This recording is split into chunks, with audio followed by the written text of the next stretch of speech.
This is Jeff Cowan, Communications 1010 with the Persuasive Speech. Topic is organ donation. Imagine, if you will, that you or a loved one has a disease, illness, or has been in an accident and is in desperate need of an organ donation to survive. Would you care if someone signed a donor card? Have you chosen to be an organ donor on your driver's license? If so, have you informed your friends and family of your decision? There are three different types of organ donors: living donors, deceased donors, and deceased donors who give their body to science. In this instance, bodies can be used for forensic study or a multitude of other medical research studies. My wife and the women in her family have a history of an illness called polycystic kidney disease, or PKD. The result is either kidney donation or death. There is no cure for this disease as of yet, and because it is a family disease, outside donors are a necessity. In June 2006, my mother-in-law Phyllis, who has PKD, was told by her physician that her kidneys were functioning at 8%. The family had a get-together one evening, and Phyllis shared this information with us, along with the fact that she had already had the tubing placed into her abdomen because she was going to have to be connected to a portable dialysis machine every night of her life. Now, if you knew my in-laws, you would know they like to hop in the car and travel the country for weeks at a time. If Phyllis was going to have to be connected to a machine every night, this is going to hinder her activities greatly. Due to the fact that my wife and her sisters have various things that precluded them from being donors, and Phyllis's brothers and sisters as well were not eligible candidates, I prayed about it and God spoke to my heart. There was never any fear, apprehension, or any negative thoughts about what I had to do. I went through the rigorous matching process and time-consuming testing to see if I would be a match, and to cut a long story short, I was. The doctors even checked again 1 week before surgery just to be sure. The procedure was done laparoscopically, and I'm pleased to inform you that Phyllis and I are happy and healthy. In fact, she and my father-in-law just took another quick trip around Texas. I truly believe that God's hands were all over this procedure. Most people who make the decision to donate do not have their wishes fulfilled because they fail to inform their families. Most of us give the gifts of time and money, but we hesitate or deny the gift of life. Organs that can be donated include heart, lungs, kidneys, pancreas, liver, and intestines. Also, tissue can be donated, such as corneas, skin, bone marrow, heart valves, and connective tissue. Organs are matched by blood and tissue type, organ size, medical urgency, and waiting time. One donor can save up to 8 lives.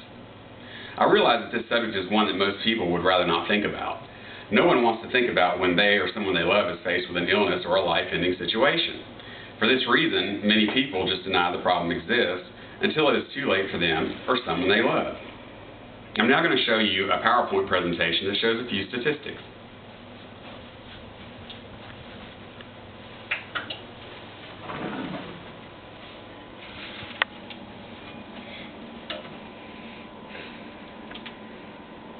Organ donation statistics: over 95,000 U.S. patients are currently waiting for an organ transplant. Nearly 4,000 new patients are added to the waiting list each month. What is final date for delivery? Every day, 17 people die while waiting for a transplant of a vital organ, such as a heart, liver, kidney, pancreas, lung, or bone marrow. And because of the lack of available donors in this country, 3,916 kidney patients, 1,570 liver patients, 356 heart patients, and 245 lung patients died while waiting for life-saving organ transplants. Acceptable organ donors can range in age from newborn to 65 years or more. People who are 65 years of age or older may be acceptable donors, particularly of corneas, skin, bone, and for total body donation. Currently, there are 59 organ procurement organizations, OPOs, across the country, which provide organ procurement services to 272 transplant centers. By signing a uniform donor card, an individual indicates his or her wish to be a donor. However, at the time of death, the person's next of kin will still be asked to sign a consent form for donation. It is important for people who wish to be organ and tissue donors to tell their family about their decision so that their wishes will be honored at the time of death. It is estimated that about 35% of potential donors never become donors because family members refuse to give consent.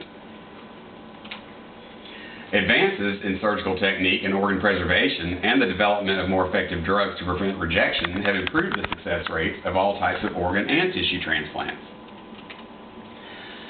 Following are one-year patient and organ survival rates. Organ patient survival rate under kidney cadaver is 94.5%, kidney from a live donor 97.9%, and liver is 88.3%.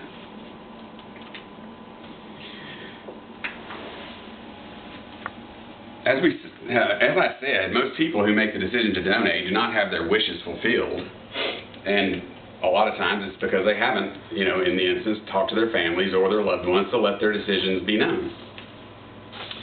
There are also numerous myths and facts regarding organ donation, and I'm here to share those with you.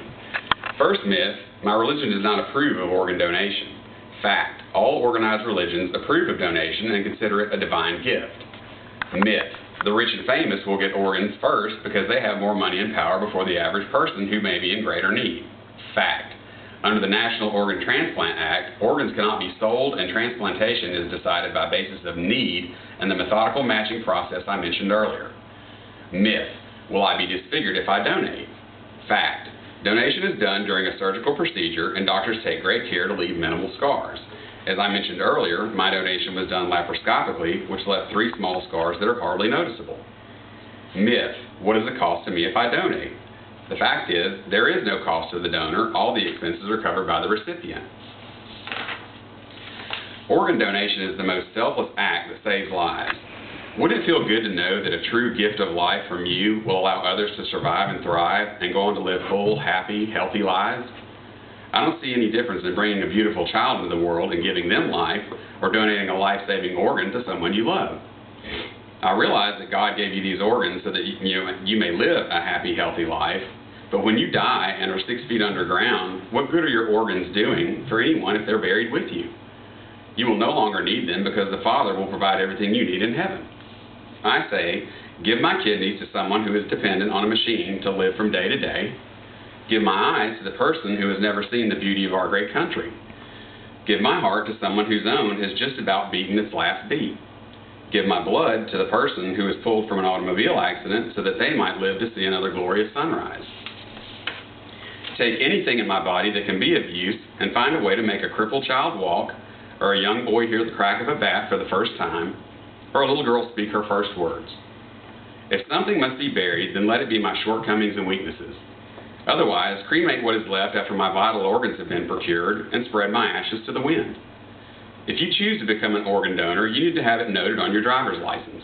I hope this speech has persuaded some of you to step up and give the ultimate gift of life. You should be sure to share your decision with your friends and loved ones so that if it comes time, everyone involved will carry out your wishes. Organ donation and transplantation saves lives. Phyllis and I are living proof, but only if you agree to donate. Thank you.